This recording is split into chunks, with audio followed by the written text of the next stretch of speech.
Neste episódio de Murmúrios do Além, trazemos uma história real e perturbadora, enviada por um de nossos seguidores.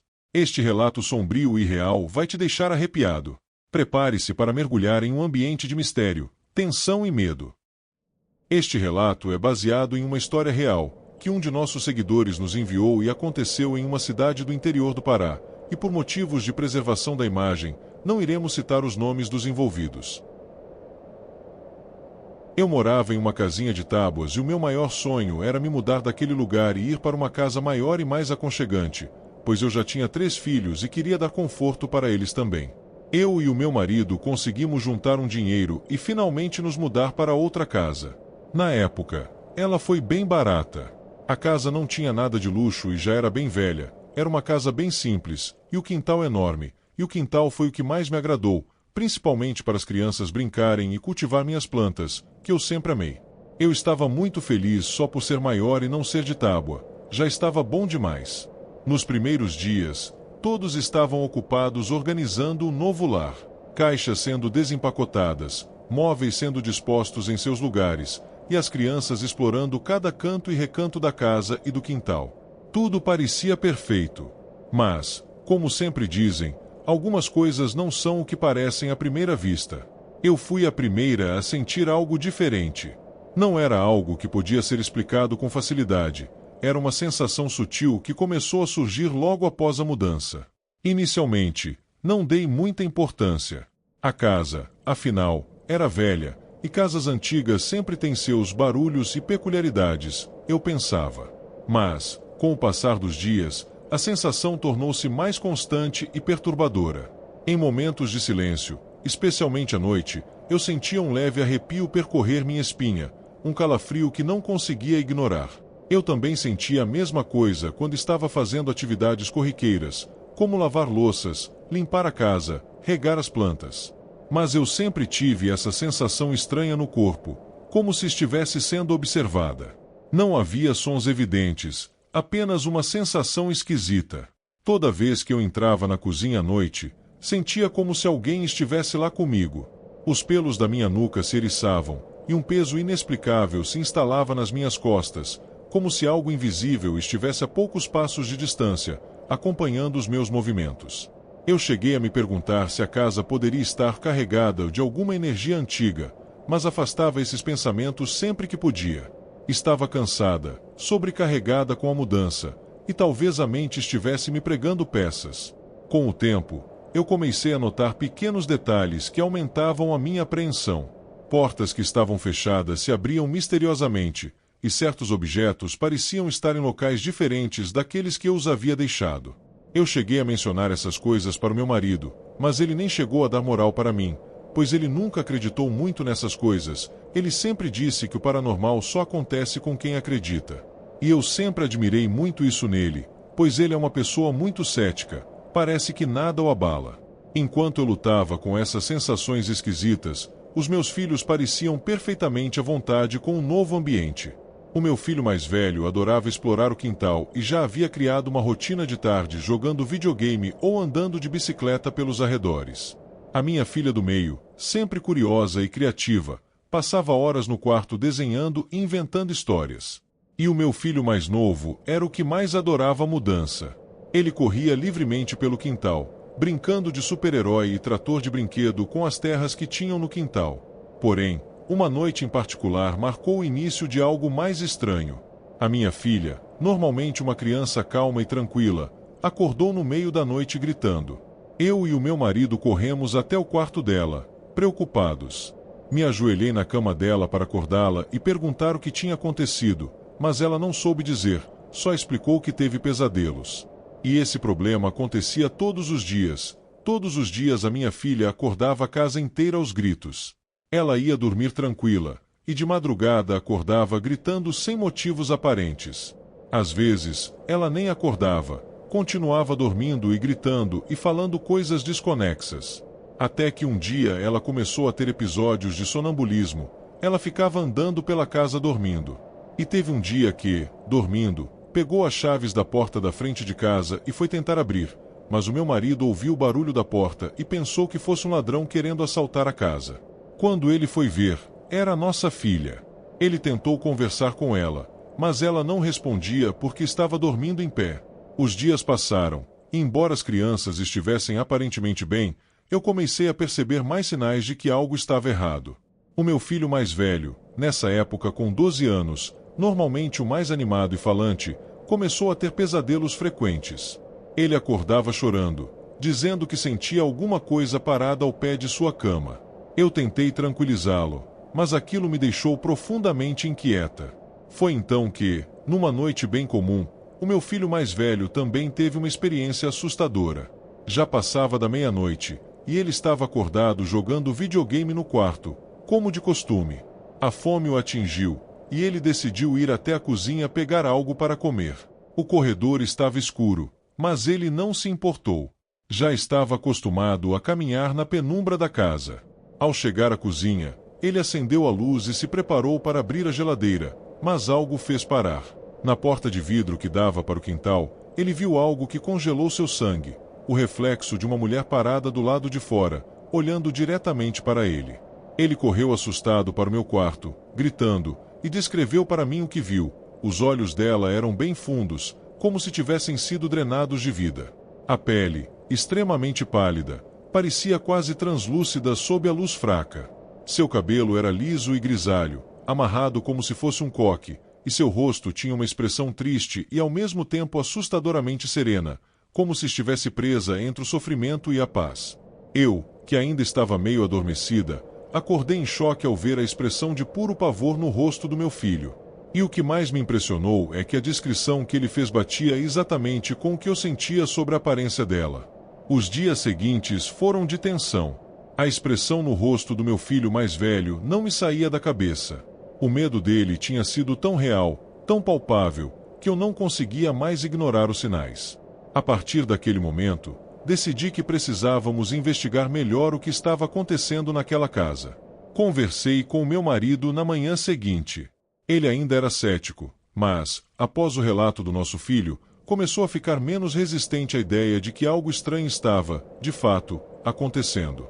Ele sugeriu que talvez estivéssemos todos sobrecarregados com a mudança e que isso estivesse influenciando a nossa percepção, mas, mesmo assim, concordou em tomarmos algumas precauções. Decidimos que nossos filhos não ficariam sozinhos em casa, e à noite as luzes do corredor e da cozinha ficariam acesas.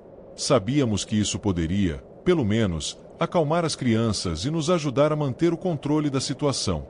Mas, mesmo com essas medidas, a sensação de algo invisível e ameaçador pairando sobre nós não diminuía. Os episódios com a minha filha continuavam. Os pesadelos dela tornaram-se cada vez mais intensos, e em uma noite, a situação atingiu um novo nível de terror. Eu estava deitada no quarto quando ouvi passos rápidos no corredor. Imaginei que era mais um episódio de sonambulismo, mas quando fui verificar, vi que ela estava parada em frente à porta do quarto, com os olhos abertos, mas sem brilho, olhando fixamente para o vazio e disse: "Mãe, ela está aqui." Meu coração parou por um segundo. Perguntei: "Quem, minha filha?" tentando não demonstrar pânico. Ela me respondeu sem piscar: "A mulher, a mesma que o João viu." Meu sangue gelou. Peguei minha filha no colo e a levei de volta para a cama, tentando acalmá-la. Naquela noite, eu não consegui dormir. Fiquei acordada, sentada ao lado da cama dela, velando seu sono, esperando que qualquer sinal de que a mulher estivesse por perto aparecesse. Na manhã seguinte, chamei uma amiga muito próxima, que sempre acreditou em coisas sobrenaturais, e contei tudo o que estava acontecendo. Ela sugeriu que eu procurasse uma benzedeira, alguém que pudesse nos ajudar a entender o que estava atormentando nossa casa. No começo, eu resisti à ideia, mas, depois de tudo o que havia acontecido, parecia ser nossa única opção. Poucos dias depois, a benzedeira, Dona Dalva, uma senhora de cabelos brancos e olhos experientes, veio até nossa casa. Ela trazia consigo um ramo de arruda e uma pequena Bíblia. Ao cruzar a porta, ela imediatamente parou e fechou os olhos por alguns segundos. Quando os abriu, ela nos encarou com uma seriedade que me fez tremer, dizendo que a nossa casa carrega uma história pesada. Fizemos um chá e sentamos ao redor da mesa da cozinha. A Dona Dalva tinha uma voz bem tranquila. Começou a contar que, muitos anos antes, a casa tinha sido ocupada por uma mulher que viveu ali sozinha. Ela havia sido uma pessoa isolada, solitária, e pouco se sabia sobre a sua vida. O que se comentava, no entanto, era que ela carregava uma grande tristeza, algo que parecia nunca ter sido superado. O silêncio tomou conta da sala. De repente, tudo começou a fazer sentido. As sensações estranhas que eu sentia na cozinha, as portas se abrindo sozinhas, os calafrios e a presença que parecia nos vigiar. Dona Dalva explicou que algumas almas, quando deixam a vida de forma trágica ou solitária, podem ficar presas em um lugar, especialmente se ainda carregam sentimentos não resolvidos. A Dona Dalva disse que a mulher não era maligna, mas que estava presa entre este mundo e o outro. Ela provavelmente não entende que já se foi, e sua tristeza e solidão a mantém aqui. Ela estava confusa, e isso podia nos assustar. Mas o que nós sentíamos era a dor dela, a dor de quem não conseguiu partir em paz. Eu senti um misto de alívio e preocupação. Embora a ideia de que a presença não fosse maligna me confortasse um pouco, ainda assim era aterrorizante imaginar que estávamos dividindo a casa com uma alma perdida. A Dona Dalva nos disse que faríamos uma limpeza espiritual na casa, e que isso ajudaria a guiar o espírito para o descanso final. Ela acendeu velas e incenso em todos os cômodos, enquanto rezava em voz baixa, pedindo que a alma da mulher encontrasse a paz. Durante o processo, a casa parecia ficar cada vez mais pesada, como se algo resistisse. Mas, à medida que a cerimônia avançava, a atmosfera começou a mudar.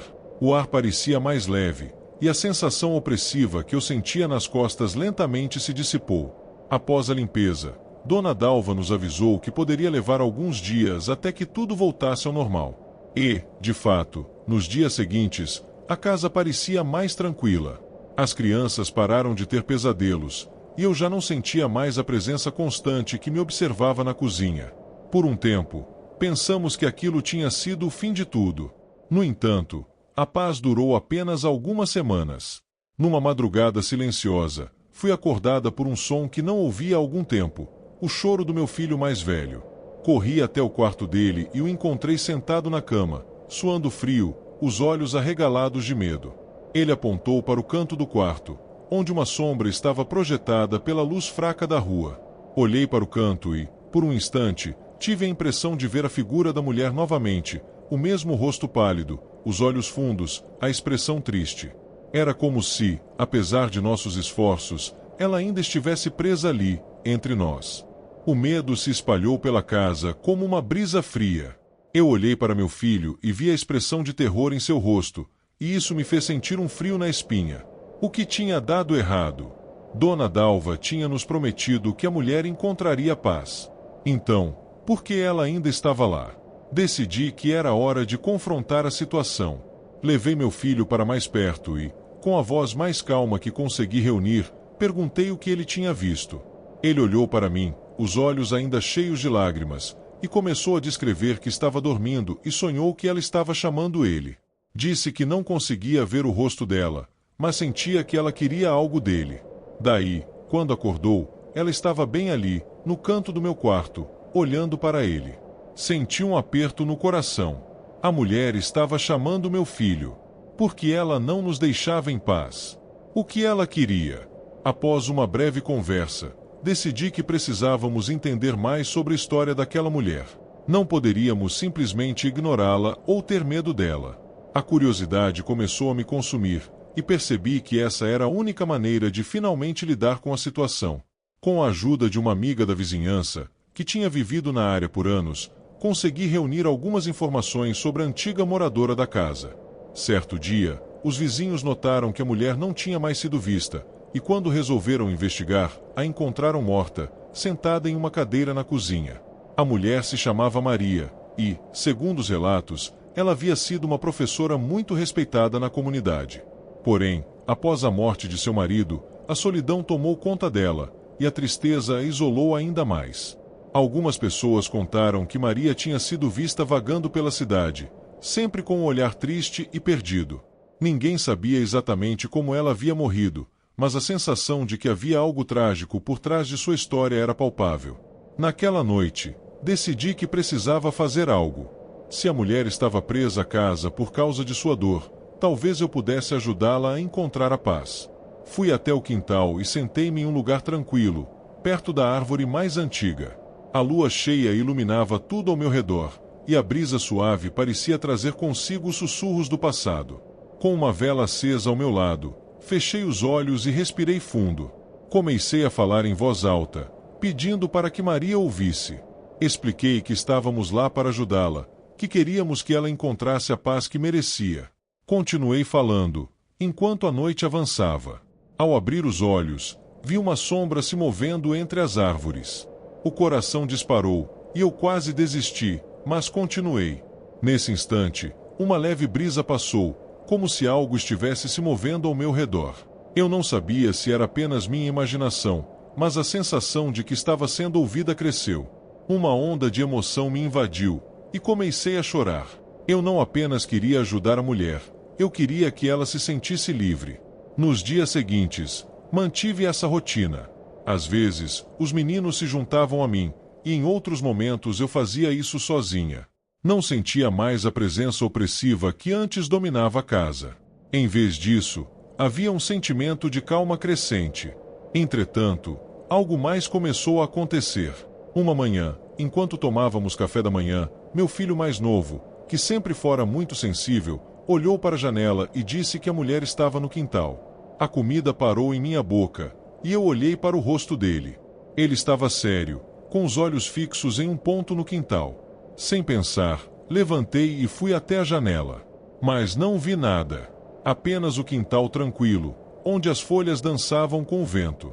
Perguntei a ele o que havia visto e ele respondeu que ela estava lá, com vestido branco e cabelos longos. Ela parecia triste, mas estava sorrindo para ele. Não conseguia entender. Como poderia Lucas ver algo que eu não conseguia? Mas, de alguma forma, isso me deu esperança. Se ele a viu sorrindo, talvez minhas orações estivessem começando a dar resultado. Nos dias que se seguiram, a atmosfera na casa continuava a melhorar. As crianças estavam mais relaxadas, e os pesadelos diminuíram. Fiquei cada vez mais convencida de que estávamos no caminho certo. Entretanto, na noite de um sábado, algo inesperado aconteceu. Eu estava na sala assistindo televisão, quando ouvi um leve sussurro. Parecia vir da cozinha. O coração disparou, e eu me levantei para investigar. Ao entrar na cozinha, tudo estava em silêncio. A luz da geladeira iluminava a sala, mas não havia ninguém ali. Então, vi algo se mover na esquina do meu olho, e quando me virei, vi uma silhueta. Era ela. A mulher, com o rosto pálido e a expressão triste, estava de pé ao lado da mesa. O pânico tomou conta de mim, mas, ao mesmo tempo, algo dentro de mim queria entender. Chamei pelo nome dela, e ela não respondeu, mas seus olhos pareciam mais claros. Havia um brilho ali, como se uma parte dela estivesse despertando. Eu não sabia o que fazer. Então, lembrei-me das palavras que a dona Dalva havia dito sobre ajudar as almas perdidas a encontrar o caminho. Disse também que estava ali para ajudar ela.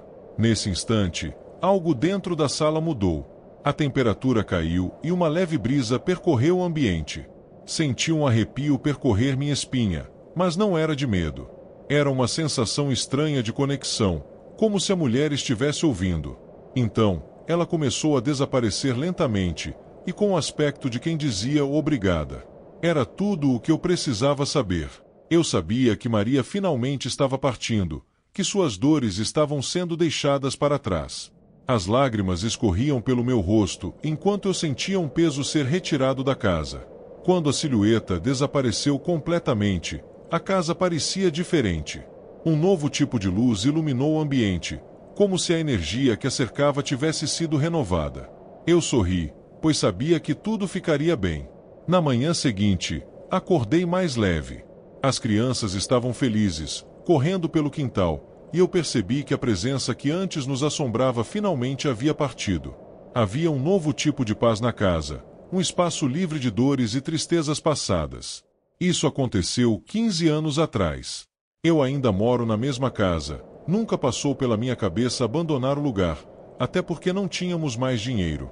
Depois desse episódio estranho, nunca mais aconteceu nada de sobrenatural. Meus filhos já estão adultos e todos criados, e eu vivo em paz em casa com meu marido. Mas eu nunca vou esquecer esses dias de terror que passamos. Obrigado por assistir. Se inscreva no canal Murmúrios do Além e ative as notificações para não perder nenhum relato aterrorizante como este.